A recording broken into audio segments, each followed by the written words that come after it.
నాగబాబు గారు జగన్మోహన్ రెడ్డి గారి పుట్టినరోజు సందర్భంగా ఒక ట్వీట్ చేసినారు.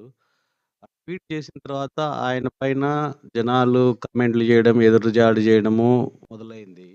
కారణం ఏంటంటే ఆయన ట్వీట్‌లో ఓన్లీ బర్త్‌డే విషెస్ చెప్పి వదిలేసుంటే సరిపోయుండేది. కానీ ఆయన దాన్ని కొంచెం వెటకారం కూడా కలిపి ట్వీట్ చేయడంతో ఎదురు పక్షం వాళ్ళు దాడి చేస్తున్నారు. ఇంతకుముందు గూడా ఆయన ఏ సందర్భంలో అయినా అవతలోళ్ళని ఒక మాట అనడము, తిరిగి వాళ్ళతో 100 మాటలు అనిపించుకోవడము ఇది మొదటిసారి గాదు. ఇది చివరిసారి గాదు. గతంలో గూడా చాలా సార్లు జేశాడు. ఆయన ఇలాంటివి చేయడము, అవతల పక్షం నుంచి దాడి ఎక్కువైతేనే ఆ ట్వీట్ డీయాక్టివేట్ చేయడము, లేకపోతే ట్విట్టర్ అకౌంట్ నుంచి కొద్ది రోజులు దూరంగా ఉండడము, మళ్ళీ యాక్టివ్ అవ్వడము, మళ్ళీ ఇదే విధంగా వెటకరింపులతో ముందుకు రావడము. ఆయన త్వరలో కాబోయే మంత్రి అవుతున్నాడు.